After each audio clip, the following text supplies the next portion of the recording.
অনেকেই মনে করেন উচ্চবিত্ত ও মধ্যবিত্ত নগরবাসীদের সন্তুষ্ট রাখতে এবং শহরের দরিদ্রদের ভয় দেখানোর লক্ষ্যেই মাঝে মধ্যে হকার উচ্ছেদে নামে পুর নিগম।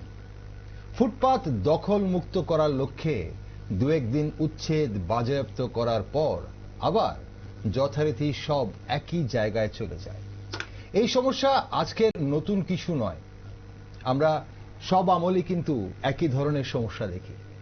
সব আমলেই ফুটপাত ব্যবসায়ীদের উচ্ছেদ করা হয়েছে, তবে ফুটপাত ব্যবসায়ীদের পুনর্বাসনের চেষ্টাও হয়েছে বারবার। কিন্তু তাতে কি সমস্যার সমাধান হয়েছে? এমনিতেই আগরতলা শহরের যে সড়কগুলো রয়েছে সেগুলোর প্রশস্ত অনেকটাই কম। তার মধ্যে হকাররা যখন ফুটপাতে বসে ব্যবসা করেন তখন কিন্তু যানজটের সৃষ্টি হয়। তবে শুধু হকারদের জন্যই কি যানজটের সৃষ্টি হয় আগরতলার বুকে, নাকি এর পেছনে অন্যান্য কারণও রয়েছে? চলুন হকার উচ্ছেদের নানান দিক এবং কিছুদিন পর পর হকার উচ্ছেদ কার স্বার্থে সে বিষয়ে একটি বিশেষ টকশোতে আজ আমার সাথে রয়েছেন বিবেকানন্দ বিচার মঞ্চের বিশিষ্ট শ্রমিক নেতা বিপ্লব কর।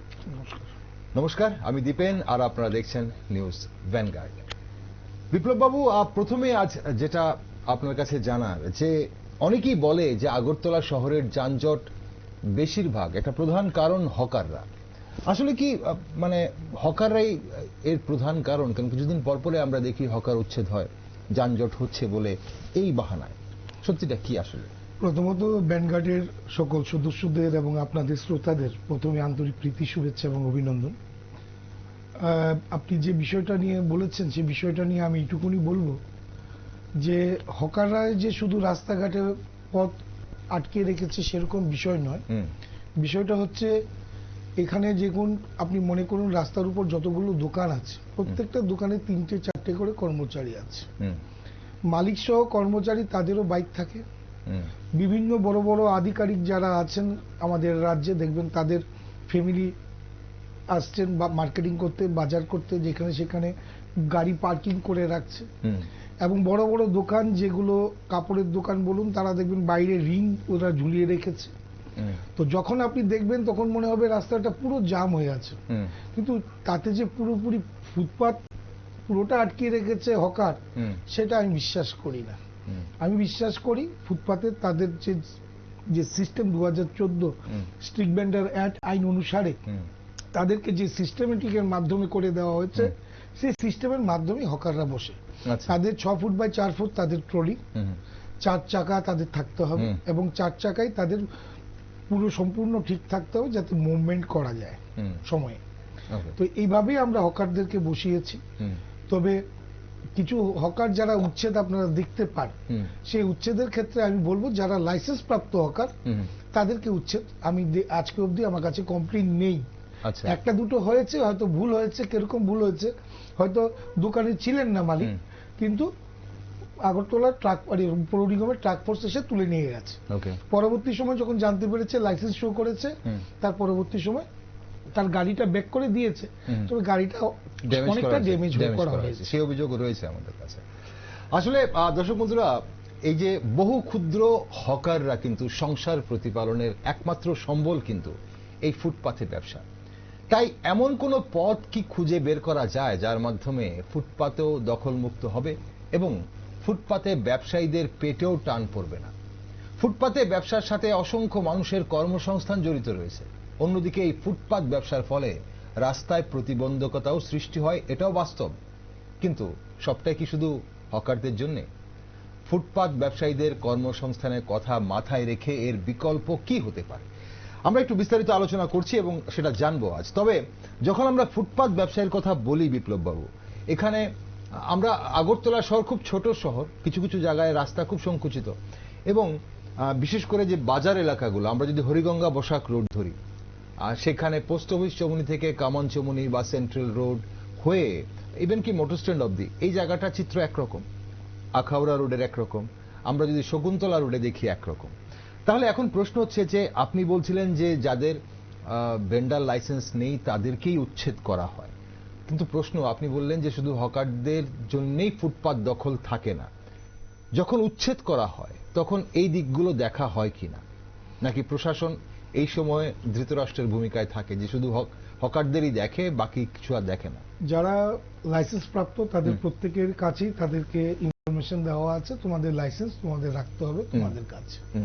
প্লাস দোকানের যেখানে জায়গা পাবে সেখানে যেন আঠা দিয়ে সেখানে লাগিয়ে দেওয়া হয় লাইসেন্স গুলো, সেইভাবে করেই লাগানো আছে এবং লাইসেন্স ওদের কাছে থাকে। যখনই ট্রাক ফোর্স বা এখন ইদানিং কালে আমরা ট্রাফিককেও দেখতে পাচ্ছি ট্রাক ফোর্সের সাথে যাচ্ছে, ইনকোয়ারি করছেন এবং সেখানে যখন যাচ্ছেন দেখতে পাচ্ছেন যে তাকে প্রথমে গিয়ে খোঁজ করছেন তার লাইসেন্স।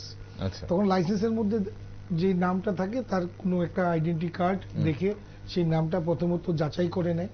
তার পরবর্তী সময় যখন তার লাইসেন্স প্রদান মানে লাইসেন্সটা দেখে ঠিক আছে, তো ওই লাইসেন্সের মধ্যে কোন অ্যাড্রেসটা দেওয়া আছে সেটা দেখা হয়। আচ্ছা, যদি তার লাইসেন্স সঠিক জায়গায় থাকে তাকে সেই জায়গায় রাখা হয়, আর যদি তাকে সঠিক জায়গায় না হয় সেখান থেকে তুলে নেওয়া হয়। আচ্ছা, আমি মনে করি আপনাদের এই টক শোতে আমি বলতে আমার কোনো দ্বিধা নেই, গত এই 6 মাস 1 বছর ধরে যে উচ্ছেদগুলো হচ্ছে বা যে সমস্যাগুলো মানে সৃষ্টি হচ্ছে রাস্তাঘাটে বা সাধারণ হকাররা যে ভয়ভীতি পাচ্ছে, এগুলোর কোনো প্রয়োজনই হয় না। আমি মনে করি যে আপনারা জানেন যে হকারদের জন্য একটা টাউন বেন্ডিং কমিটি আছে একদম, এবং ওই টাউন বেন্ডিং কমিটির মাধ্যমে যদি সবটা পরিচালিত সুন্দর মতো হতো তাহলে আজকে এই পরিস্থিতিগুলো হতো না, টাউন বেন্ডিংই এগুলো সমস্যার সমাধান করতে পারত। আচ্ছা, কিন্তু গত 1 বছর ধরে গত 1 বছর ধরে আমি দায়িত্ব নিয়ে বলতে পারি, আমি টাউন বেন্ডিং কমিটিতে আছি। গত 1 বছর ধরে টাউন বেন্ডিং কমিটির কোনো মিটিংও হয় না এবং গত 1 বছর ধরে টাউন বেন্ডিং কমিটির কোনো বিষয় নিয়ে তাদেরকে জানানো হয়নি, সূচনাও দেওয়া হয় না। আচ্ছা, যার ফলে আমি মনে করি যে যে সমস্যাগুলো ট্রাফিক নামতে হয় বা ট্রাক ফোর্সদের নামতে হয় সেটা যদি টাউন বেন্ডিং কমিটির মাধ্যমে হতো তাহলে আমার মনে হয় তাদেরও নামতে হয় না, যে সমস্যাগুলো সেগুলো ডেকে বলে দিয়ে সমাধান করা যায়। এবং যাতে প্রশাসন নামাতে কি হয়, মানুষ মনে করছে যে প্রশাসন ফুটপাতের উপরে উচ্ছেদ করতে আসছে, এটা একটা বার্তা যায় বাজে। এবং দ্বিতীয়ত আমি মনে করি তাতে সরকারের ভাবমূর্তি নষ্ট হয় সাধারণ গরিব অংশের মানুষের কাছে। এটা টাউন বেন্ডিং কমিটির উপরে দায়িত্ব দিলে, আমি দায়িত্ব নিয়ে বলছি, সেগুলো টাউন বেন্ডিং কমিটির মাধ্যমে যেগুলো সূচনার মাধ্যমে সেগুলো সমাধান করা যায়, যেগুলো সমাধান হবে না সেগুলো প্রশাসনিক মাধ্যমে সমাধান। ওকে, আপনি বললেন টাউন বেন্ডিং কমিটির কোনো সভা হয় না, তাহলে সেখান থেকে বোঝা যায় যে হকারদের কতটা গুরুত্ব সহকারে দেখা হচ্ছে। এখন প্রশ্ন হচ্ছে যে এই যে হকারদের উচ্ছেদের কথা যখন আমরা বলি, এবং ইভেন কি ভেন্ডার লাইসেন্সের কথা আপনি বারবার বলছিলেন যে কিভাবে ভেন্ডার লাইসেন্স শো করতে হয়, যদি সঠিকভাবে সবকিছু নিয়ম মেনে করে তাহলে তাকে উচ্ছেদ করা হয় না। বিপ্লববাবু, অভিযোগ তো আমাদের কাছে আছে যে যারা ভেন্ডার লাইসেন্স দেওয়া হচ্ছে বা ভেন্ডার লাইসেন্স দিতে গিয়েও সেখানে দলবাজি বা স্বজন পোষণ করা হচ্ছে, এমন ধরনের অভিযোগ মাঝে মধ্যে আমরা শুনি। আপনি টাউন বেন্ডিং কমিটিতে আছেন, আপনি কতটা এটা সত্যি বলে আপনি মনে করেন? প্রথমত হচ্ছে গত 1.5 বছর ধরে টাউন বেন্ডিং কমিটির কোনো মিটিং হচ্ছে না, পাশাপাশি কোনো লাইসেন্স প্রদান করা হচ্ছে না। আচ্ছা, তো আমার কাছে কোনো ভেন্ডার কি করা হয়নি না, ভেন্ডার লাইসেন্স তো আমরা 1.5 বছর আগে যা দেওয়া হয়েছে সেই ভেন্ডার লাইসেন্সে এখন অব্দি দেওয়া। গত 1.5 বছর ধরে জমা নিচ্ছেন কিন্তু কোনো ভেন্ডার লাইসেন্স দিচ্ছে না। আচ্ছা, আমাদের পৌর নিগমের মাননীয় মেয়র উনিও এক কথা বলেছেন এবং ওনার কথাতে আমরাও সহমত যে যাদের লাইসেন্স আছে তাদের কোনো উচ্ছেদ করা হবে না। কিন্তু তাদের যে যে মানে যে কাঠামোগুলো দেওয়া হয়েছে সেই কাঠামোগুলোর মধ্যে যদি ওনারা তাদের হকারি তাদের ব্যবসা সঠিকভাবে করেন তাদের কাউকে উচ্ছেদ করা হবে না এবং সেইভাবেই করা হয় না। ওকে, এখন যারা আগরতলা শহরে, তাহলে আপনার কথা অনুযায়ী যারা আগরতলা শহরে ব্যবসা করছে এবং যাদের উচ্ছেদ করা হয়নি সবার ভেন্ডার লাইসেন্স আছে, আমরা এই যে দেখতে পাচ্ছি ধরুন রবীন্দ্র ভবনের সামনে, আমরা ইভেন কি চিলড্রেন্স পার্কের সামনেও আমরা দেখছি নতুন করে ভেন্ডাররা বসছেন এবং সেখানে খুব সেজে গুজে ভেন্ডাররা বসছেন, সবার লাইসেন্স আছে? এটাই একটা সবথেকে বড় প্রশ্ন আমার কাছে, আমার নিজেরও প্রশ্ন। কারণ আমি সরকার, বর্তমান যে রাষ্ট্রবাদী সরকার, সেই রাষ্ট্রবাদী সরকারে আমাদের হকার সংগঠন আমরা তাদেরকে সমর্থন করি এবং পাশাপাশি যখন যে কোনো কাজ হয় আমরা আলোচনার মাধ্যমে প্রথম থেকে স্টার্ট করে এসেছি গত 1 বছর বাদ দিলে। তো বিষয়টা হচ্ছে রবীন্দ্র ভবনের যে দোকানগুলোকে একটা এই যে চিলড্রেন পার্কের সামনে দেওয়া হলো, সেগুলোর ক্ষেত্রে টাউন বেন্ডিং কমিটিকে বিন্দুমাত্র জানানো হয়নি এবং টাউন বেন্ডিং এর থেকে কোনো মতামতও নেওয়া হয়নি। এবং আমার এখানে জানা ছিল 1-2টো লাইসেন্স ছাড়া এখানে ওনারা পেয়েছেন, কিন্তু ওনারা লাইসেন্স, এখন শুনতে পাচ্ছি ওনারা লাইসেন্স পেয়েছে, কিন্তু কিভাবে পেয়েছে, 1.5 বছর তো লাইসেন্স দেওয়া হয়নি, এক্স্যাক্টলি। তো এখন কিভাবে পেয়েছে না পেয়েছে সেটাই হচ্ছে প্রশ্নের বিষয়। তো দেখুন, আমি যখন শ্রমিক রিপ্রেজেন্টেটিভ হিসেবে কাজ করি, তখন শ্রমিকদের হয়ে কথা বলা এবং যুক্ত কথা বলা, যে এখানে এরকম কোনো কথা বলা নয় যে শুধু শ্রমিক পক্ষেই বলবো, অন্যায় হলো সেটা শ্রমিক পক্ষে বলবো, সেটা নয়। সমাজটা আমাদের, রাজ্যটা আমাদের, প্রত্যেকটা জায়গায় মিলেমিশে যেটা বাস্তব, সেই বাস্তবের মাটিতে থেকে বাস্তব কথাটাই বলা আমার প্রয়োজন। তো আমি এটুকুনি বিশ্বাস করতে পারি, হকারদের জন্য আমরা দীর্ঘদিন লড়াই সংগ্রাম করে আমরা কিন্তু হকারি লাইসেন্স পেয়েছি। এরকম নয় আমাদেরকে কেউ ফট করে এসে লাইসেন্স দিয়ে দিয়েছে প্রধান। 2014 যখন কেন্দ্রে এনডিএ সরকার প্রতিষ্ঠিত হয়, তখন এই town stick vendor act 2014 stick vendor act আইন চালু হয়। সে চালু হওয়ার পর আমরা 2016-তে হাইকোর্টে কেস করি। প্রথম 4 জন দিয়ে কেস করি, পরবর্তী সময় আরো 102 জনকে দিয়ে আমরা কেস করি, মোট 106 জনকে দিয়ে আমরা হাইকোর্টে আমরা কেস করি। ঠিক 6 মাস পর আমরা কেস জিতে যাই, এবং হাইকোর্ট মহামান্য হাইকোর্ট নির্দেশ দেয় পৌর নিগমকে, তখন পৌর নিগম মেয়র ছিলেন প্রফুল্লজিৎ সিনহা, ওনাকে নির্দেশ করেন যে একজন পেনশনার রিটায়ার্ড পারসন জজ, 5 জন সরকারি আধিকারিক এবং যেই সংগঠনগুলো সরকারি রেজিস্ট্রেশন করা যে সংগঠনগুলো, তাদেরকে নিয়ে যেন একটা টাউন বেন্ডিং কমিটি গঠন করা হয়, এবং সেই টাউন বেন্ডিং কমিটির মাধ্যমে যারা হকার আছেন তাদের চিহ্নিতকরণ করে তাদেরকে যেন হকারের লাইসেন্স প্রদান করা হয়। তো বারবার সেই সময় আমরা প্রফুল্লজিৎ সিনহার কাছে গেছি, পৌর নিগমের কাছে গেছি, কিন্তু সেই সময় দলের প্রতাপ এবং দলীয়করণ এতটাই ছিল যে ওই অফিস লাইনের যে CI2 অফিস, CI2 অফিসের ভয়ে আমি বলতে পারি যে আমাদের ওই সময় যিনি মেয়র ছিলেন প্রফুল্লজিৎ সিনহা, উনি আমাদের কথা কর্ণপাতও করেনি, পাত্তাও দেয়নি, আমাদের লাইসেন্স প্রদান করেনি। 2018 এই রাষ্ট্রবাদী সরকার প্রতিষ্ঠিত হওয়ার পর প্রথমে আমরা টাউন বেন্ডিং কমিটি গঠন করি, এবং সেই টাউন বেন্ডিং কমিটির মাধ্যমে হকারদেরকে চিহ্নিতকরণ করে তাদেরকে লাইসেন্স প্রদান করা হয়। আপনি লাইসেন্স প্রদান করা কিভাবে হয় বা কিভাবে শুরু হয় সেটা বললেন, কিন্তু এই মুহূর্তে যে অভিযোগগুলো আমাদের কাছে মাঝে মধ্যে আসে, যেটা আপনি একটা বললেন যে দলবাজি বা স্বজন পোষণের একটা, তো অবশ্যই সেখানে লাইসেন্স দেওয়ার ক্ষেত্রে 1.5 বছর আগে সেটা উঠেছিল, কিন্তু এখন আপনি বলছেন যে আপনি নিজেও জানেন না যে এর মাঝে লাইসেন্স দেওয়া হয়েছে কিনা। আমরা জানতাম লাইসেন্স নেই, কিন্তু এখন শোনা যাচ্ছে যে এনাদের লাইসেন্স আছে। এরপর আরো একটা অভিযোগ আমাদের কাছে মাঝে মধ্যে আসে যে যারা প্রভাবশালী এবং প্রভাবশালী নেতৃত্বদের স্নেহধন্য যারা, তাদের নাকি লাইসেন্সেরও প্রয়োজন হয় না, তারা অবশ্যই ব্যবসা করছেন। এমন কি কোনো আপনাদের কাছে কোনো তথ্য আছে বা এমন কোনো খবর কি আছে? সেরকম কোনো অভিযোগ আমাদের কাছে নেই, এবং সেরকম কোনো পরিস্থিতিও নেই। হকারদের বিষয়টা পুরোপুরিটা আমি দেখাশোনা করি, এবং আমি এইটুকুনি বলতে পারি যে একটা মানুষ যখন তার বাঁচার তাগিদে যখন কোনো সোর্স অফ ইনকাম নেই, পরিবার পরিচালনা করার ক্ষেত্রে কোনো সুবিধা পাচ্ছে না, তখনই বাধ্য হয়ে ফুটপাতে হকারি করতে আসেন এবং তার পরিবার পরিচালনা করার ক্ষেত্রে। কিন্তু সেটা আগে পসিবল ছিল, কিন্তু যখন এই রাজ্যে টাউন বেন্ডিং কমিটি হয়েছে এবং হকারদেরকে লাইসেন্স প্রদান করা হয়েছে, তার পরবর্তী সময়কাল থেকে সেটা সিস্টেমেটিক ভাবেই করা হচ্ছে। কিন্তু গত 1 বছরের মধ্যে কিছু ভুল ত্রুটি আছে, সেটা আমি অস্বীকার করবো না, যেটা আমি ওপেনই আপনাকে বললাম। আর একটা ক্ষেত্রেই হয়তো রবীন্দ্র ভবনের ক্ষেত্রেই এই ভূমিকাটা আমাদের বেন্ডিং কমিটি ছাড়া এটা পুরো সিদ্ধান্ত হয়েছে এবং আমাদের কিছু জানানো হয়নি, আমরা কিছু ইনফরমেশন আমাদের জানা নেই। বাকি যতগুলো কাজ আজকে অবধি হয়েছে এবং যতটাই হয়েছে সেটা আমাদের সিস্টেমেটিক মাধ্যমেই করা হয়। ওকে, বিপ্লব, আরো একটা অভিযোগ মাঝে মধ্যে আসে যে ধরুন আপনি যেটা বলছিলেন যে কার স্থান কোথায়, ধরুন এখন কেউ হাপানিয়াতে ভেন্ডার, হাপানিয়াতে হয়তো সেই বাজারে বা হাসপাতালের সামনে ভেন্ডার, বা কেউ জিবি বাজারে বা জিবি হাসপাতালের সামনে ভেন্ডার, সেও ব্যবসার তাগিদে চলে আসছেন, বা সেখানে হয়তো ব্যবসা হচ্ছে না বলে বটতলায় এসে যাচ্ছেন বা কাওয়ানছবনি সিটি সেন্টারের সামনে এসে যাচ্ছেন, এমন তখন তো তার তো ভেন্ডার লাইসেন্সও আছে, তো তেমন কি ঘটনা হচ্ছে কি না?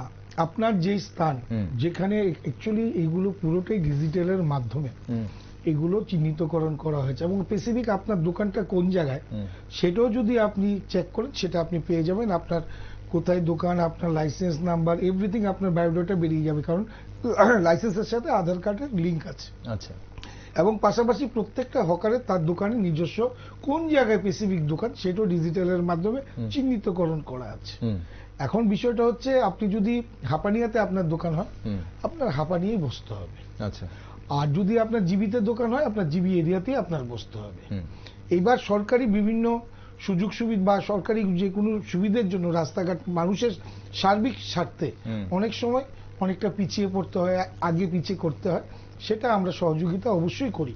কিন্তু আমার সব থেকে মানে একটা জিনিস মানে আমার অবাক লাগে, টাউন বেন্ডিং কমিটি আমরা আছি, প্রশাসন আমাদেরকে জিজ্ঞেস করলে আমরা দুহাত দিয়ে সাহায্য করতে প্রস্তুত, কারণ সরকার যে কোনো সিদ্ধান্তকে আমরা সাধুবাদ জানাই, কিন্তু সেগুলোর ক্ষেত্রে আমাদেরকে ভূমিকা না জানিয়ে হঠাৎ প্রশাসন নামিয়ে হকারদেরকে যে ভয় ভিত্তিটা দেখায়, আমি মনে করি তাতে আমাদের দলের ক্ষতি হচ্ছে এবং আমাদের দলের প্রতি হকারদের একটা বিমাতৃ সুলভ বা বিমাতৃ আচরণ মনে করছে। কিন্তু এখানে সমস্যাটা হচ্ছে যে কেন উপেক্ষা করা হচ্ছে বিগত 1 বছর ধরে এই টাউন বেন্ডিং কমিটিকে? সমস্যাটা কোন জায়গায়? টাউন বেন্ডিং কমিটির উপর কেন আস্থা রাখতে পারছে না প্রশাসন? সেখানে মানে সমস্যা কোন দিকে? সেটা আমার মনে হয় আমাদের যারা যিনি কমিশনার আছেন, আমাদের মেয়র সাহেব আছেন, ওনাদের এই প্রশ্নটা উত্তর ওনারাই দিতে পারবেন। ওকে, আর এই যে ভেন্ডাররা নির্ধারিত স্থানে আছে কিনা বা যেসব মাপকাঠিতে ভেন্ডারদের লাইসেন্স দেওয়া হয়, আরেকটা বিষয় আপনাকে একটু অবগত করি, এই যে টাউন বেন্ডিং কমিটি সেটার মধ্যে কিন্তু আরেকটা জিনিস বিষয় আছে যে টাউন বেন্ডিং কমিটি কিন্তু ইলেকশনের মাধ্যমে করা হয়। আচ্ছা, যদি টাউন বেন্ডিং কমিটি নিয়ে কোনো সমস্যা থাকে ইলেকশন করা হোক। কতদিনের জন্য করা হয় সেটা? সেটা 3 বছর। তাহলে 1 বছরের মাথায় আপনাদের উপেক্ষিত, আপনারা এখন উপেক্ষিত, সেই ইলেকটেড বডি এখন তাহলে প্রথম যখন স্টার্ট হয়েছে তখন থেকে আজকে অবধি আমরাই আছি। না ঠিক আছে, তো আপনারা আছেন কিন্তু সেই ইলেকটেড বডি বেসিক্যালি কোনো কাজে আসছে না এক্ষুনি, সেটা উপেক্ষিত, আপনারা সেই বডিটাই উপেক্ষিত। একদিকে হকারদের সমস্যা চলছে, আপনারা দিক দিয়ে টাউন বেন্ডিং কমিটি উপেক্ষিত। ওকে, এখন ভেন্ডাররা যে নিয়ম মানছে কিনা, যে এই মাপকাঠিতে ভেন্ডারদের লাইসেন্স দেওয়া হয় সব নিয়মগুলো মানা হচ্ছে কিনা, সবাই যে যার মতো সবকিছু করছে কিনা, আর সেগুলো দেখার জন্য কোনো মনিটরিং সেল আছে কি? সেটা মনিটরিং সেল বলতে সাংগঠনিকভাবে তো আমাদের আছে, পাশাপাশি না প্রশাসনের বা পৌর নিগমের কোনো আলাদা কোনো মনিটরিং সেল বলতে যে টাউন বেন্ডিং কমিটি, এটাই ছিল, এটাই তো ছিল। ওকে, টাউন বেন্ডিং কমিটির মাধ্যমে আমরা অনেকগুলো মানে ভেন্ডাররা ভুল করছে কিনা বা সঠিক করছে কিনা বা তাদের স্বার্থ রক্ষার ক্ষেত্রে সবই কি টাউন বেন্ডিং কমিটি ছিল? তাহলে টাউন বেন্ডিং কমিটিকে এখন কোনো জিজ্ঞেসই করা হচ্ছে না, তাহলে আমরা কি বছর ধরে কোনো কিছু, তাহলে আমরা কি ধরে নেব? সেটা আমি বলে করবো যে টাউন বেন্ডিং কে কোনো কাজে লাগাচ্ছে না এবং কোনো আমরা যারা বসে আছি টাউন বেন্ডিং কমিটিতে আমাদের কোনো কাজে লাগাচ্ছে না। আমরা হয়তো টাউন বেন্ডিং কমিটিতে আছি এইটুকুনির মধ্যে। এই কাজটা কি তাহলে অন্য কেউ করছে? তাহলে এটা খুব প্রশাসনিক ভাবে ওনারা করছেন, যারা আধিকারিকরা আছে। আচ্ছা, আধিকারিকরা করছেন তাহলে। ওকে, আধিকারিকরা কেন করছেন? টাউন বেন্ডিং কমিটি কেনই বা গঠন করা হয়েছে? ইলেকটেড অবশ্যই কমিটি এটা, এবং 3 বছরের জন্য ইলেকটেড, এবং টাউন বেন্ডিং কমিটিকে পাশ কাটিয়ে কেন এই ধরনের ডিসিশনগুলো নেওয়া হচ্ছে, এবং পাশাপাশি যেই হকার উচ্ছেদ যদি হয়ে থাকে কোনটা উচ্ছেদ হচ্ছে, কিভাবে উচ্ছেদ হচ্ছে, কে কে উচ্ছেদ হবে, সবকিছু নিয়ম মেপে হচ্ছে কিনা কে দেখবে? যদি টাউন বেন্ডিং কমিটি যদি উপেক্ষিত থাকে তাহলে সেটা কে দেখবে? সেটা কিন্তু একটা বিরাট বড় প্রশ্ন। ওকে, বিপ্লববাবু, আমরা এই হকার উচ্ছেদ তো আজকের কোনো ইস্যু নয়। হকার উচ্ছেদ আমরা অনেক দিন ধরে আমরা দেখছি, সারা ভারতবর্ষে সেটা সারা ভারতবর্ষেই রয়েছে, এবং ত্রিপুরা রাজ্যেও আমরা দেখেছি, বারবার দেখেছি হকার উচ্ছেদ হয়, এবং বিশেষভাবে হকারদের পুনর্বাসনের ব্যবস্থাও আমরা হতে দেখেছি। এখন সমস্যা হচ্ছে যে হকার উচ্ছেদের কি কোনো স্থায়ী সমাধান আছে বলে কি আপনি মনে করেন? কারণ আপনি হকারদের নিয়ে কাজ করছেন এবং পাশাপাশি টাউন বেন্ডিং কমিটি তো আপনি আছেন, যদিও এই মুহূর্তে টাউন বেন্ডিং কমিটি কোনো কাজে নেই আপনি বলছেন, কিন্তু কোন রকম স্থায়ী সমাধান কি? অবশ্যই আছে, অবশ্যই আছে। যেমন আমি আপনাকে প্রথম পিছন থেকে টেনে নিয়ে আসি, বিগত বামফ্রন্ট সরকারের আমলে হকারদেরকে তাদের পুনর্বাসনের নাম দিয়ে যেভাবে তাদেরকে মার্কেটের মাধ্যমে তাদের পুনর্বাসন দেওয়া হয়েছে, সেইগুলো ছিল অবৈজ্ঞানিক, একটা অবৈজ্ঞানিক সিস্টেমের মাধ্যমে তাদেরকে দেওয়া হয়েছে, যার ফলে আজকে ত্রিপুরা আর আগরতলা শহরে যতগুলো বড় বড় মার্কেট আছে সবগুলো মার্কেট ফ্লপ হয়েছে এবং সেই মার্কেটগুলো আজকে চলে না। হকাররা ঘর পাওয়া সত্ত্বেও আজকে রাস্তায় এসে পুনরায় বসতে হচ্ছে, কারণ যেখানে ঘর পেয়েছে সেখানে 200 টাকা সারাদিনে বিক্রি হয় না, কেউ হয়তো যাত্রাও করতে পারে না। আচ্ছা, যার ফলে বাধ্য হয়ে আবার রাস্তায় এসে বসছে। তো সেরকম মার্কেট যদি আজকে সিস্টেমেটিক ভাবে মার্কেটগুলো করা হতো, একটি বুদ্ধি খাটিয়ে বিবেচনা খাটিয়ে বৈজ্ঞানিক ভাবে যদি বিবেচনা করে যদি মার্কেটগুলো করা হতো, তাহলে এই মার্কেটগুলো আজকে চলতো, হকারের কিছুটা হলো হকার অন্তত কিছুটা কমে যেত, কিন্তু বিগত বামফ্রন্ট সরকার আমলে সেগুলো হয়। কিন্তু এই রাষ্ট্রবাদী সরকারের আমলে এইটুকুনি আমি বলতে পারি যে মনে হয় যে এই হকারের সমস্যাটা সমাধান করতে গেলে আপনার কিছু কিছু স্পেসিফিক রাস্তার উপর যদি হকার জোন করা হয় এবং ওই হকার জোনের মধ্যে ওই হকারদেরকে সামিল করা হয় এবং ওই জায়গাটার মধ্যে স্পেসিফিক একটা নির্দিষ্ট জায়গা করে যদি হকার জোনের ব্যবস্থা করে দেওয়া হয় এবং সেখানে সব রকমের ব্যবস্থা করে দেওয়া হয়, তাহলে আমার মনে হয় সেখানে হকারদের জন্য একটা ব্যবসার ভালো জায়গা হবে, মানুষও একটা জায়গা থেকে সব রকমের জিনিস কিনতে পাবে এবং ওই জায়গাটা স্পেসিফিক নির্দিষ্ট হকারদের জোন হিসাবে করা হবে। যেমন এরকম আমি কতগুলো ভেন্ডার কমিটি থাকাকালীন আমি থাকাকালীন বলতে আছি, কিন্তু আমি কতগুলো ওনাদের মিটিং এর মধ্যে আমি পরামর্শ দিয়েছি বা আমার যুক্তি আমি যতটুকু আমি বিবেচনা করেছি। যেমন শকুন্তলা রোড, শকুন্তলা রোডে এরকমই একটা জাম থাকে সবসময়, সেখানে কিন্তু গাড়ি ঘোড়া খুব কম চলে। এটা অঘোষিত হয়ে গেছে তো ভেন্ডার জোন, অঘোষিত হয়ে গেছে। তো ওই জায়গাটা একটা টাউন বেন্ডিং মানে ভেন্ডার জোন একটা যদি করা হয়, তারপর ধরুন আমাদের অফিস লাইন যেটা আছে, যেটা ফ্লাইওভার অফিস লাইন, আমাদের সিটি সেন্টারের সামনে আপনার জায়গা খুব কম, সিটি সেন্টার রাস্তাটা প্রশস্ত আছে এবং সেই দুদিকে আমরা ভেন্ডার আছে দেখেছি। একটা সাইড যদি সুন্দর করে একটা সিস্টেমেটিক এর মধ্যে খাওয়া, সেখানে ফ্রুট সব রকমের আইটেম করা হয়, তো এরকম করে যদি সাজানো হয়, যে রবীন্দ্র ভবনের সামনে যেটা করা হয়েছে, একদম একদম একদম ঠিক ওইভাবে যদি করা হয়, আমার মনে হয় তারপর যদি নতুন করে হকারদের বসতে দেওয়া না হয়, তাহলে আমার মনে হয় সেটা কিছুটা হলো সমাধান শেষ হবে।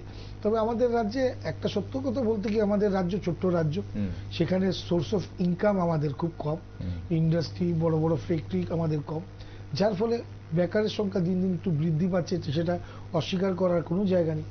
তো সেটা সরকার চেষ্টা করছে সেটাকে সমাধান করা। পাশাপাশি আমি মনে করি যে প্রত্যেক দিনই হকারের সংখ্যা বৃদ্ধি পাচ্ছে। আচ্ছা, হকারের সংখ্যা বৃদ্ধি পাচ্ছে এবং ভালো ভালো যেসব পরিবার আমরা দেখেছি যারা কোনোদিন ভাবতে পারিনি তারা রাস্তায় এসে ব্যবসা করবে, ওই সকল পরিবার ও অর্থের অভাবে আজকে দেখতে পাচ্ছি তারা এখানে মানে হকারের জন্য লাইসেন্স পাওয়ার জন্য আমাদের কাছে আসছেন এবং এএমসিতে যাচ্ছেন, সেখানে গিয়ে প্রেয়ার করছেন এবং লাইসেন্সের জন্য প্রেয়ার করছেন। তো পরিস্থিতি পরিকাঠামো অনুসারে আমাদের রাজ্যে এখন ফার্স্ট দরকার হচ্ছে হকারদের সমস্যার সমাধান করতে গেলে হকার জোন বানাতে হবে আমি মনে করি। ওকে, এই যে হকারদের উচ্ছেদ করা হয় বিপ্লব বাবু, হকারদের উচ্ছেদ করার আগে অনেকেরই তো থাকে যে এটাই একমাত্র বা সংসার চালানোর সম্বল বা এটাই একমাত্র আয়ের উৎস, তো এই দিকটা কি কেউ দেখে, মানে কেউ ভাবে কি, মানে এবং তার কোনো বিকল্প কিছু করার চিন্তা ভাবনা কি করা হয় কখনো, নাকি হকারকে উচ্ছেদ করে দেওয়াটাই মূল উদ্দেশ্য? না না না, সেটা আমি বলবো না, কারণ আমাদের দেশের মাননীয় প্রধানমন্ত্রী উনি হকারদের জন্য নানা বিভিন্ন প্রকল্প নিয়ে এসছে। আজকে একটা হকারদের তার আর্থিক লোন, যেটা আগে কোনো কিছু গ্যারান্টার দিয়ে বা কোনো কিছু বাড়ি বন্ধক দিয়ে হোক, যে কোনো কিছু দিয়ে হোক তাকে লোন নিতে হতো, সেখানে আমাদের দেশের মাননীয় প্রধানমন্ত্রী আমাদের ভেন্ডারদের জন্য প্রথম 10,000 টাকা লোন গ্যারান্টি ছাড়া, সে 10,000 টাকা রিকভারি করলে 20,000 টাকা, এই 20,000 টাকা রিকভারি করলে 50,000 টাকা, তারপর 1 লাখ, তারপর 2 লাখ। সেটার জন্য কাউকে ধরতে হবে না, কিছু করতে হবে না, শুধু তার সিভিল এবং সে কন্টিনিউ যদি টাকা সুন্দর করে জমা দিয়ে যায়, সে নিজের থেকে অটোমেটিক একটার পর একটা লোন পাবে। আচ্ছা, এই সিস্টেমটা আমাদের দেশের মাননীয় প্রধানমন্ত্রী সারা দেশের হকারদের জন্য এই সুব্যবস্থাটা ওরা করেছে। তো এটা অত্যন্ত আনন্দের বিষয় এবং সেটা হকারদের জন্য একটা ভালো সুসংবাদ এবং সেটা সবাই উপলব্ধি বা উপভোগ করছে। ওকে, আরেকটা ব্যাপার হচ্ছে যে আপনি কিছুক্ষণ আগে বলছিলেন যে ভালো ভালো পরিবার থেকে এখন যেহেতু বা কর্মসংস্থানের অভাব আমাদের রাজ্যে, তার জন্য ভালো ভালো সংসার থেকে পরিবার থেকেও এখন হকারে এসে যুক্ত হচ্ছেন, হকারি করছেন।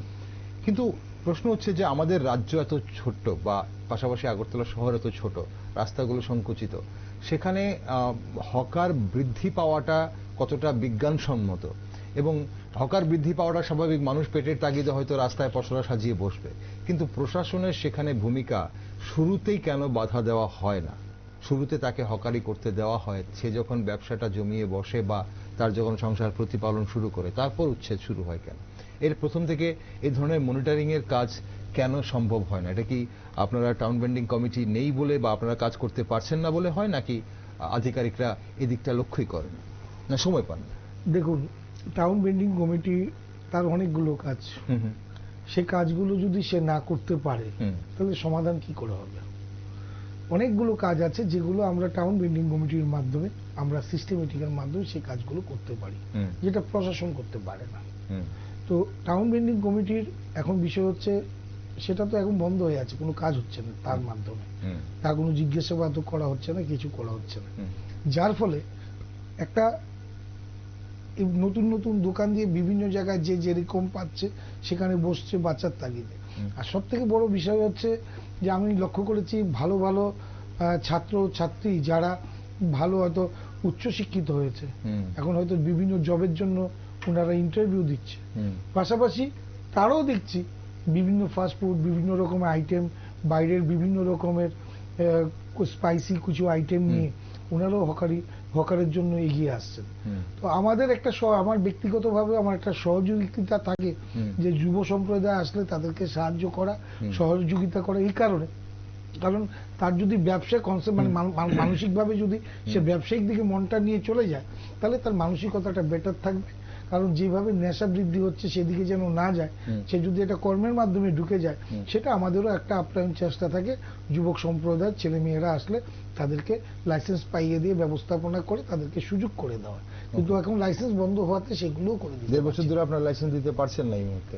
বিভিন্ন রাজ্যে, আপনি অন্য রাজ্যের কথা বলছিলেন, গোটা দেশের কথা বলছিলেন, বিভিন্ন রাজ্যে আমরা দেখি যে অন্তত 6 মাস অন্তর অন্তর, বছরে একবার বা দুবার হকারদের নিয়ে কিন্তু প্রশাসন একটা মিটিং এ বসেন, আলোচনায় বসেন, হকারদের কি ধরনের সমস্যা আছে বা তারা আর কতদিন এই ধরনের হকারি করবেন। কারণ প্রশাসনের একটা চেষ্টা থাকে যত তাড়াতাড়ি হকারকে অন্য কোনো ধরনের পুনর্বাসন দিয়ে তাকে ফুটপাথ থেকে বা রাস্তা থেকে তাকে সরিয়ে দেওয়া চায়, বা এই ধরনের আগামী প্রজন্ম এই পেশায় আসবে কিনা, এই ধরনের আলোচনা হয়। আমাদের এখানে এই ধরনের কোনো সুবিধা আছে না? সেরকম কোনো আমাদের এই সিস্টেমটা এখন অব্দি হয়নি গত 7 বছরে। ওকে, এটা কেন আপনার কেন সম্ভব হয়নি? কেন হকারদের সুবিধা অসুবিধার কথা আপনারা শুনতে পারেন না? হকারদের সুবিধা অসুবিধা আমি তো বললাম, আমাদের দেশের মাননীয় প্রধানমন্ত্রী যে ব্যবস্থাপনা, যে বিভিন্ন প্রকল্প ওনাদের জন্য নিয়ে এসেছেন, এবং আমরা এই হকারদের নিয়ে যে তাদের রিপ্রেজেন্টেটিভ হিসেবে কাজ করতে গিয়ে তাদের সরকারি বিভিন্ন সুযোগ সুবিধা পাইয়ে দেওয়া থেকে শুরু করে সেগুলি সাংগঠনিকভাবে আমরা করি।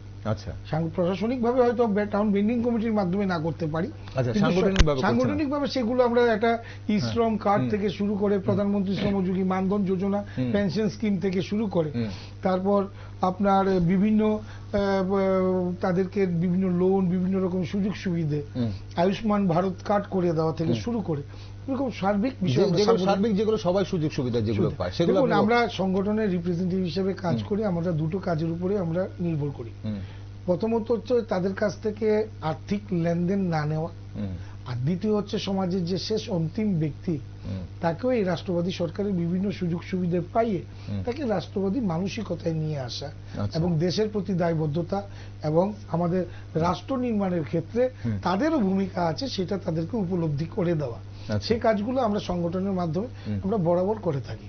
ওকে, বিপ্লব, আমরা দেখছি যে সরকারিভাবে বিভিন্ন বিপণী বিতান আগেও আমরা দেখেছি তৈরি হয়েছে, বিভিন্ন মল তৈরি হচ্ছে এখন। সেই সব মল বা বিপণী বিতানে হকারদের কোনো সুযোগ করে দেওয়ার মতো কি সুবিধা আছে কি? না, এখন তো এরকম কোনো জায়গা খালি নেই যে তাদেরকে ব্যবস্থাপনা করে দেওয়া হবে, এবং এরকম অনেক দোকান দিয়েছেন যারা বিক্রিও করে নিয়েছে, এখন আর দোকান নেই তাদের। সেই টাকাটা হয়তো সে এতদিন খেয়ে ফেয়ে শেষও করে নিয়েছে, আবার রাস্তায় এসে বসেছে। আচ্ছা, এরকমও আছে কিছু অংশের লোক, বিশেষ করে আপনি কামান চুমুনি একটা অংশে পাবেন, পোস্ট অফিস চুমুনি একটা অংশে পাবেন। এখন প্রশ্ন হচ্ছে, অনেকে কিন্তু অভিযোগ করেন যে ভোট এলে, আপনি বলছিলেন অনেক কিছু কথা, অনেক সুযোগ সুবিধার কথা হকারদের জন্য, বা আপনারা সাংগঠনিকভাবেও কিভাবে পাশে দাঁড়ান, কিন্তু অনেকেই অভিযোগ করেন, বিশেষ করে হকারদের মধ্যে অনেকে অভিযোগ করেন যে ভোট এলে নানান ধরনের প্রতিশ্রুতি তাদের দেওয়া হয়, তাদের পাশে থাকার প্রতিশ্রুতি দেওয়া হয়, তাদের উন্নয়ন করার প্রয়াস চালানো হয়, কিন্তু ভোট ফুরিয়ে গেলে তাদের পাশে আর কেউ দাঁড়ান না, তাদের সুযোগ সুবিধা কেউ দেখেন না, এবং যখন তাদের এই ধরনের উচ্ছেদ করা হয় তখন তাদের দুঃখের কথা বলার মতো কেউ থাকে না। এটা এখানেও কি দলের প্রভাব আছে, বা এখানেও কি বিভিন্ন রাজনৈতিক দলের কালার দেখেই কাজগুলো করা হয়? না, আমি এইটুকুনি বলতে পারি, গত 7 বছরে এই রাজ্যে রাষ্ট্রবাদী সরকার প্রতিষ্ঠিত হওয়ার পর এখন অবধি হকারদের কোনো রকমের তাদের উচ্ছেদ বা তাদের কোনো রকম সমস্যার সম্মুখীন হতে হয়নি। আচ্ছা, আর আপনারা যেটা বলছেন হকার উচ্ছেদের বিষয়টা, আমি দায়িত্ব নিয়ে বলছি যাদের লাইসেন্স আছে তাদের কোনো উচ্ছেদ করা হচ্ছে না। উচ্ছেদ করা হচ্ছে যারা অবৈধভাবে বসছে, যাদের লাইসেন্স নেই, তাদেরকেই উচ্ছেদ করা হচ্ছে।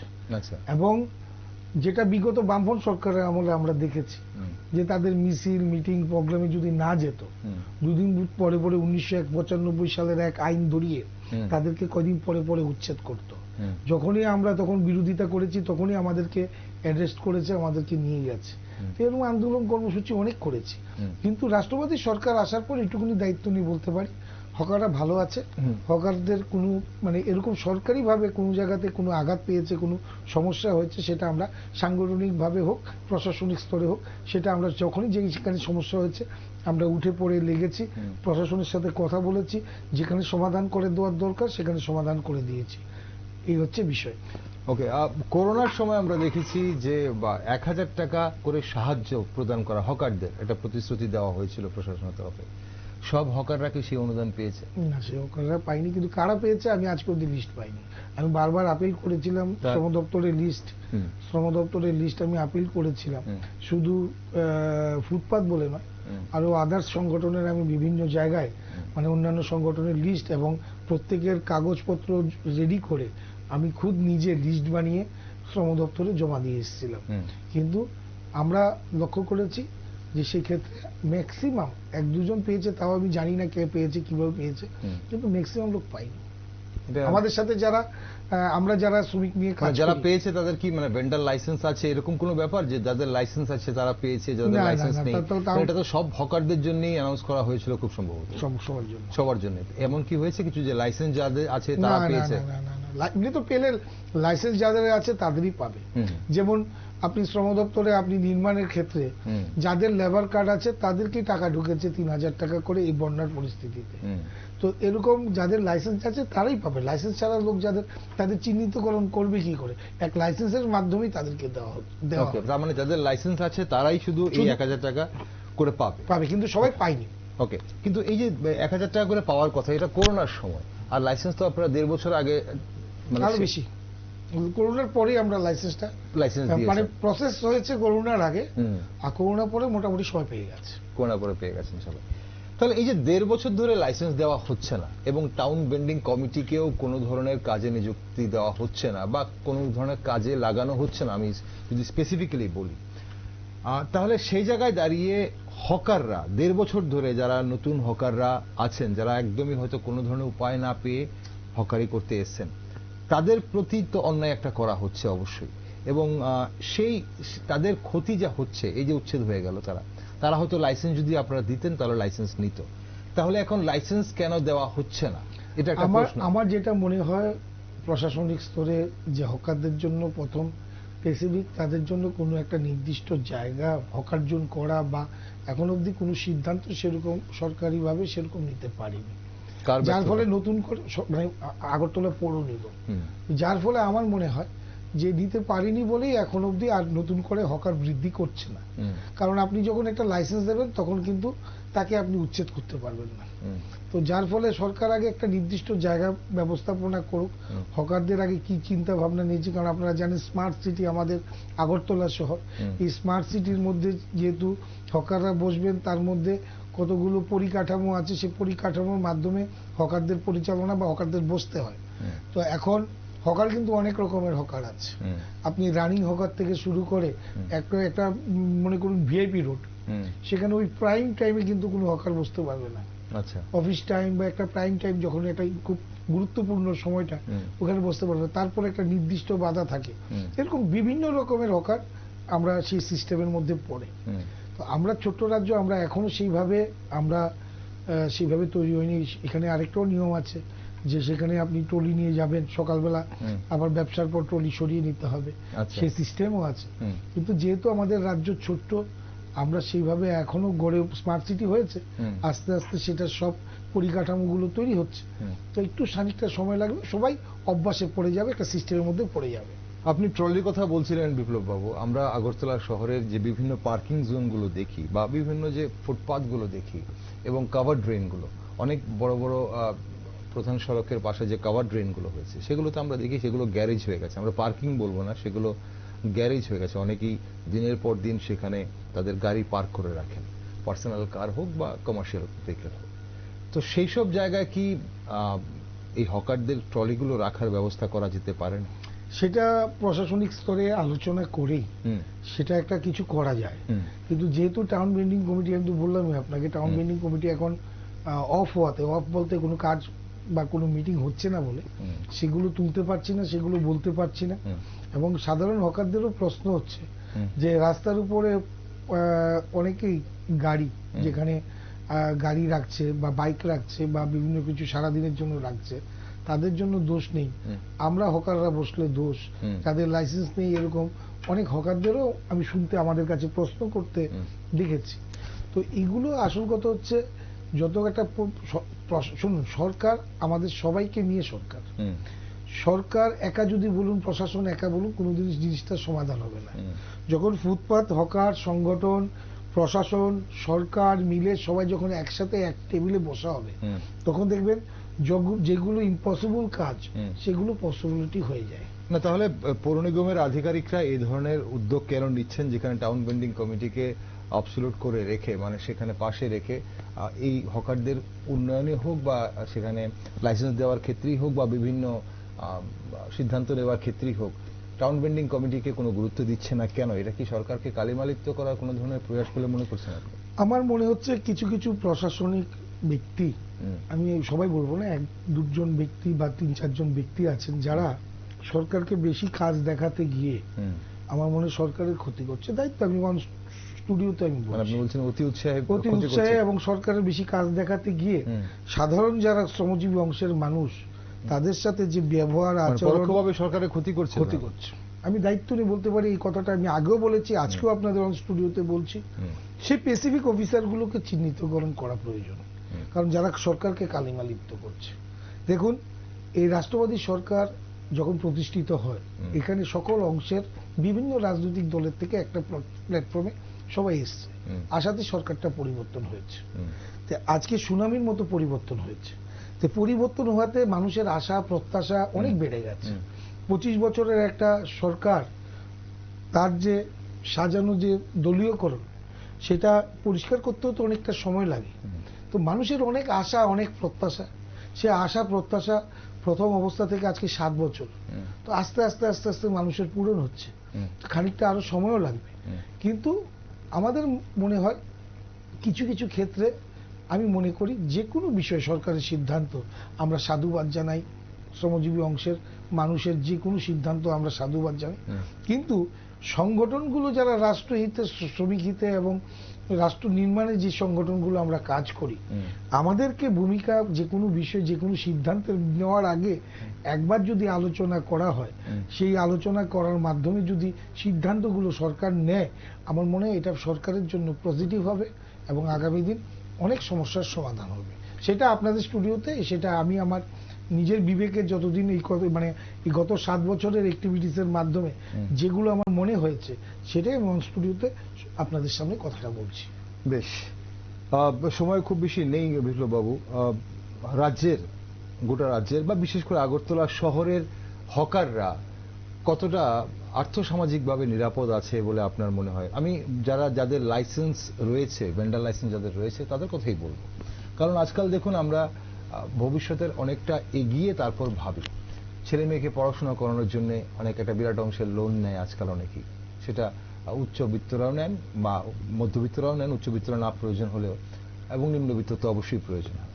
তো এবার একজন হকার যদি ওনার জীবনে একটা বাড়ি করবেন বা ছেলে মেয়েদের একটু হায়ার স্টাডিজ করাবেন, পড়াশোনা করাবেন, যদি কোনো লোনের প্রয়োজন হয় বা এই ধরনের লোন নেয়, তাহলে এই ব্যবসাটা করে উনি ওনার সংসার প্রতিপালনের পাশাপাশি ওনার আগামী দিনে যে স্বপ্ন পূরণগুলো করার জন্য আর্থসামাজিকভাবে কতটা নিরাপদ বলে আপনার মনে হয়? দেখুন, যেটা এখন বর্তমান একটা হকার তার ব্যবসা করার লাইসেন্স, যেটা দীর্ঘদিন 40-45 বছর পুরনো হকার আছে আগরতলা শহরে, যারা হকারি করে জীবন জীবিকা করছে, তাদের দীর্ঘদিনের দাবি ছিল যে তাদের স্বীকৃতি পাওয়া, অর্থাৎ লাইসেন্স পাওয়া। সেই লাইসেন্স ওনারা পেয়েছেন, ওনারা ব্যবসা করার অনুমতি পেয়েছেন। আগের মতো ওনাদের লাঞ্ছনা পেতে হয় না, সমস্যার সম্মুখীন হতে হয় না। তারা লাইসেন্সের মাধ্যমে তাদের নিজস্ব একটা জায়গা পেয়েছেন ব্যবসা করার। এটা হচ্ছে প্রথমত ওদের পজিটিভ সাইড। দ্বিতীয়ত হচ্ছে, দেখুন, সরকারি বিভিন্ন সুযোগ সুবিধা আছে যেগুলো আমরা সাংগঠনিক বিষয়ে যখন তাদেরকে নিয়ে বসি তখন সরকারের বিভিন্ন প্রকল্প, বিভিন্ন সুযোগ সুবিধে সেগুলো তাদের সাথে আমরা শেয়ার করি। এবং সেগুলো আমরা শিবিরের মাধ্যমে একদিন এক একটা ব্রাঞ্চকে ডেকে এনে আমরা সেগুলো করাই। আপনি যখন রাস্তায় কোনো দোকানে চা খাবেন বা কোনো দোকানে টিফিন করছেন বা কোনো হকারের দোকান থেকে আপনি জিনিস কিনছেন, আপনি জিজ্ঞেস করে দেখতে পারেন যে সাংগঠনিকভাবে আমরা তাদের জন্য কাজ করি কিনা। আজকে কাজ করি বলেই হকাররা আমাদের সাথে কাজ করে। আর আমরা একটা রিপ্রেজেন্টেটিভ যখন শ্রমিক নিয়ে কাজ করি, রিপ্রেজেন্টেটিভ ওনারাই বানিয়েছেন আমাকে, তো যখন কাজ করি প্রত্যেকের সাথে, এখানে যারা হকার আছেন ধরুন আমাদের আগরতলা শহরে সব মিলিয়ে 3700-র মতো হকার আছে। আচ্ছা, পুরো এএমসি এরিয়ার মধ্যে। ফ্লাইং হকার সহ? হ্যাঁ, ফ্লাইং হকার যারা মানে এক জায়গা থেকে অন্য জায়গায় সব মিলিয়ে, সব জায়গায় লাইসেন্স প্রাপ্ত। আচ্ছা, লাইসেন্স প্রাপ্ত, লাইসেন্স প্রাপ্ত টোটাল ইস্ট ওয়েস্ট, হ্যাঁ, নর্থ জোন সাউথ জোন সব মিলিয়ে 3700 সামথিং টোটাল লাইসেন্স প্রাপ্ত। তো এই যে 3700 উপরে যে লাইসেন্স প্রাপ্ত যারা হকার আছেন, আমরা তাদের এক একজনের মা বাবা আলাদা, তাদের পরিবেশ এক একটা জায়গা, আমরা রিপ্রেজেন্টেটিভ হিসাবে আমাদের চেষ্টা থাকে প্রত্যেককে একটা প্ল্যাটফর্মে এসে একটা সিস্টেমেটিকের মাধ্যমে পরিচালনা করা। তাতে যারা যদি ভুল ত্রুটি থাকে সেগুলো সংশোধন করে দেওয়া এবং একটা সিস্টেমের মাধ্যমে তাদেরকে পরিচালনা করছি। তো হকার নিয়ে শুধু আমি এরকম নয় যে গত 7 বছর রাষ্ট্রবাদী সরকার প্রতিষ্ঠিত হওয়ার পরে কাজ করছি তা নয়, তার আগেও বিগত বামফ্রন্ট সরকারের আমলেও আমি বিরোধী থাকাকালীনও সেখানে আমি বিরোধিতা করেছি, হকার নিয়ে অনেক আন্দোলন কর্মসূচি করেছি। তো হকার নিয়ে লড়াই জীবনের একটা বিশাল বড় আমার একটা অধ্যায় ধরা যায় যে আমার জীবনের রাজনৈতিক পতন শুরু করেছি নির্মাণ শ্রমিক দিয়ে, তার পরবর্তী সময় হকার। আর এই দুটো সংগঠনই এত সফট সংগঠন, সেখানে বিগত বামফ্রন্ট সরকারের আমলে তারা অর্থনৈতিকভাবে তারা শোষণ হতো। কিভাবে? তাদের দুদিন পরে পরে সম্মেলনের কথা বলে তাদের কাছ থেকে টাকা নেওয়া, বিশেষ তহবিলের কথা বলে তাদের কাছ থেকে টাকা নেওয়া, রাশিয়া কি হয়েছে, চীন কি হয়েছে সেইগুলো বলে তাদের কাছ থেকে টাকা নেওয়া। আর এই রাষ্ট্রবাদী সরকারের প্রতিষ্ঠিত হওয়ার পর আজকে পর্যন্ত কোনো হকারকে বিশেষ তহবিলের জন্য কোনো 1 টাকা দিতে হয়নি, সম্মেলনের জন্য কোনো টাকা দিতে হয়নি, এবং রাশিয়া চীন বা কোথাও কিছু হয়েছে তার জন্য টাকা দিতে হয়নি। এবং সামাজিক সুরক্ষার ক্ষেত্রে যেখানেই হকারের প্রতি কোনো অন্যায় কোনো রকমে হয় সেখানে সংগঠন আমরা যেখানে কাজ করছি রিপ্রেজেন্টেটিভ হিসাবে সেখানে প্রতিবাদ করি। সেখানে সে যত বড়ই ব্যক্তি হয়, যদি হকারের দোষ না থাকে তাহলে আমরা সেটা অবশ্যই তাকে আমরা আইনি দ্বারস্থ হওয়ার চেষ্টা করি এবং আমরা তার পাশে থাকি এবং তার বিপদে আপদে আমরা পাশে থাকি। এটা আমার মুখের কথা নয়, আমার স্টুডিওতে কথা নয়। আগরতলা শহরে আপনারা বিভিন্ন জায়গায় আপনারা বসেন, চা খান, খবর নিয়ে দেখবেন যে তাদের সাথে আমাদের আন্তরিকতার সম্পর্কটা কিরকম। ওকে, বিপ্লব, খুব বেশি সময় নেই। বিভিন্ন বাজারে যে হকাররা থাকে, বিভিন্ন বাজারে বিভিন্ন স্টল নিয়ে বা তাদের ঠেলা নিয়ে, বক্স নিয়ে, যেখানে বিভিন্ন হকাররা, তাদের ওপর কার প্রভাব বেশি? বাজার কমিটির প্রভাব বেশি থাকে না আপনাদের প্রভাব? বাজার ভেতরে যেটা সেটা বাজারের প্রভাব থাকে, সেটা আমাদের থাকে না। আচ্ছা, সেটা বাজার কমিটির থাকে। তবে প্রত্যেকটা বাজারের সাথেই আমাদের একটা, কেন অনেক সময় আমরা কেন প্রশ্নটা আপনাকে করলাম, অভিযোগ এমনটা আসে আমাদের কাছে যে তার জায়গা একটা জায়গায় ছিল যেখানে জনবহুল মানুষ হয়তো যাতায়াতটা বেশি, সেখানে তার ব্যবসাটা ভালো হতো, তাকে কোনো একটা জায়গায় শিফট করে দেওয়া হলো, তার জায়গায় অন্য কোনো কাউকে বসিয়ে দেওয়া হলো। এটা বাজার কমিটি থেকে করা হয়। রাস্তা প্রশস্ত করার নাম করে তাকে সরিয়ে দেওয়া হয়, কিন্তু দেখা যায় কিছুদিন পর আবার সেই জায়গায় অন্যরা এসে বসে গেছে। এই প্রভাবগুলো খাটানো হয়। তো সেখানে কি আপনাদের কোনো ধরনের সে থাকে নাকি সেটা বাজার? না, সেটা বাজার কমিটির থাকে। তবে প্রত্যেকটা বাজারের সাথে আমাদের ভালো সুসম্পর্ক থাকে এবং বাজারের সাথে আমরা সবসময়, সেটা মহারাজগঞ্জ বাজার হোক, সে মহারাজগঞ্জ বাজারই একমাত্র বাজার, আর লেকচৌমনি বাজার, যারা ভেতরের হকাররা যারা আছেন তারা আমাদের সাথে যুক্ত। আচ্ছা, সেটা লেকচৌমনি বাজার হোক আর সেটা মহারাজগঞ্জ বাজার। আচ্ছা, আর বাকি বাজার যেগুলো আছে সেগুলো পুরোপুরি বাজার কমিটির সাথে যুক্ত এবং বাজার কমিটির সাথে আমাদের সম্পর্ক খুব ভালো, সবসময় আমরা মেনটেন করি এবং একে অপরের প্রতি আমাদের আত্মবিশ্বাস আছে, সেভাবেই আমরা চলি। ওকে, অনুষ্ঠান শেষ প্রায়। হকারদের এই মুহূর্তে সবচেয়ে বেশি গুরুত্বপূর্ণ সমস্যা কি বিপ্লব বাবু? আর মানে কোন বিষয়টাতে প্রশাসনের বা সরকারের এই মুহূর্তে নজর দেওয়া উচিত বলে আপনি মনে করেন? আমি আপনাদের অন স্টুডিওতে হকারদের জন্য বার্তা দেব প্রথম, যে আপনারা যারা লাইসেন্স প্রাপ্ত, আপনাদের 4 চাকা আপনাদের ঠিক থাকতে হবে, 6 ফুট বাই 4 ফুট আপনাদের ট্রলি ঠিক রাখতে হবে এবং লাইসেন্স আপনাদের কাছে রাখতে হবে। যে কোনো মুভমেন্টে, মানে যে কোনো সময় আপনার গাড়িটা যেন মুভমেন্ট করা যায় সেই পরিস্থিতি রাখবেন। আপনার যেহেতু আপনার লাইসেন্স আছেন, আপনি সরকারি স্বীকৃতিপ্রাপ্ত, আপনার ভয় পাওয়ার কিছু নেই। আপনার কোনো আপনাকে উচ্ছেদ করতে পারবে না এবং কেউ করবেও না। এবং সরকারের এই সিস্টেম মতোই সরকারের কাজ করে। যারা অবৈধভাবে বসে আছে তাদেরকে হকারের উচ্ছেদ, আমরা দেখেছি অবৈধভাবে যারা আছেন তাদেরকে উচ্ছেদ করতে গেলে হকাররা ভয়ে সব দোকান বন্ধ করে, লাইসেন্স প্রাপ্ত যারা আছেন তারাও ভয়ে পালিয়ে যাচ্ছেন। সেরকম ভয়ের কিছু নেই। তাতে আপনারা সরকারকে কালিমালিপ্ত করছেন। সরকারের দৃষ্টিকোণ সেরকম নয়। আমাদের মাননীয় মেয়র উনি স্পষ্ট ভাষায় বলেছেন যে যাদের লাইসেন্স আছে, যাদের 6 ফুট বাই 4 ফুট এবং স্ট্রিট ভেন্ডার অ্যাক্ট 2014 আইন অনুসারে তার পরীক্ষা মানে তার যে আইনের যে সিস্টেমগুলো আছে সেগুলো মেনে যারা কাজ করবেন তাদেরকে কেউ উচ্ছেদ করবে না। সেটা আমাদের মেয়র, মাননীয় মেয়র পুরোপুরিভাবে বলেছেন। এবং আপনাদের স্টুডিওর মাধ্যমে আগরতলা পৌর নিগমের মানে পৌর নিগমের কাছে আমাদের বিনম্রভাবে শ্রমিক সংগঠন থেকে আমাদের আবেদন থাকবে, এখানে আমি ব্যক্তি আসিনি, এখানে আমি এসেছি আমার শ্রমিক সংগঠনের রিপ্রেজেন্টেটিভ হিসাবে, এবং আপনাদের অন স্টুডিওতে বলবো যে ইমিডিয়েটলি টাউন বেন্ডিং কমিটিকে ঠিক করুন এবং সেটার মাধ্যমে মিটিং অর্গানাইজ করুন এবং পাশাপাশি হকারদের জন্য একটা নির্দিষ্ট হকার জোন যেখানে ব্যবসা হবে, হকারও বাঁচবে, সাধারণ মানুষরা কেনাকাটা করতে পারবে এবং আমাদের রাজ্যের মানুষরা তাদের সুলাভ প্রয়োগ করতে পারে, লাভবান হবে, সেই জিনিসটা নজর রাখার জন্য। অসংখ্য ধন্যবাদ বিপ্লব বাবু, আজ এই গুরুত্বপূর্ণ হকারদের নিয়ে এই গুরুত্বপূর্ণ আলোচনায় অংশগ্রহণ করার জন্য আপনাকে এবং আপনাকেও অসংখ্য ধন্যবাদ। দর্শক বন্ধুরা, বাজারে 2 পয়সা আয়ের আশায় রাস্তার পাশে পসরা সাজিয়ে বসে কিছু ব্যবসায়ী। সেখানে দোকান কিনে বা দোকান ভাড়া নিয়ে করার মতো আর্থিক অবস্থা তাদের নেই বলেই রাস্তায় দাঁড়িয়ে বা বসে ব্যবসা করেন। তাই যেই হকারদের উচ্ছেদ করা হয় তাদের যদি অন্য কোনো আয়ের উৎস না থাকে তাহলে সেই দিকে দেখার দায়িত্ব কার, সেটা কিন্তু ভীষণ গুরুত্বপূর্ণ বিষয়। কে ভাববে তাদের কথা সেটা সময় বলবে। কিন্তু এই মুহূর্তে কেন টাউন বেন্ডিং কমিটি থাকা সত্ত্বেও আগরতলা শহরের এই যে হকারদের নানান সমস্যার কথা আমরা শুনি সেগুলো শুনতে হয়, সেটাও কিন্তু একটা বিরাট বড় প্রশ্ন। কেন বিগত 1 বছর ধরে টাউন বেন্ডিং কমিটিকে পুরো নিস্তেজ করে রাখা হয়েছে? কেন এই কমিটিকে পাশ কাটিয়ে বিভিন্ন সিদ্ধান্ত নেওয়া হচ্ছে? এটা কি সরকারকে কালিমালিপ্ত করার কোনো প্রয়াস, নাকি অন্য কোনো দুরভিসন্ধি রয়েছে এর পেছনে? চলুন তা সময় বলবে। তবে হকারদের স্থায়ী সমাধানের জন্য কি উদ্যোগ নেওয়া হয় এবং সেই দিকে নজর রাখছি আমরা। তাই আপনারা চোখ রাখুন শুধুমাত্র নিউজ ভ্যানগার্ডে।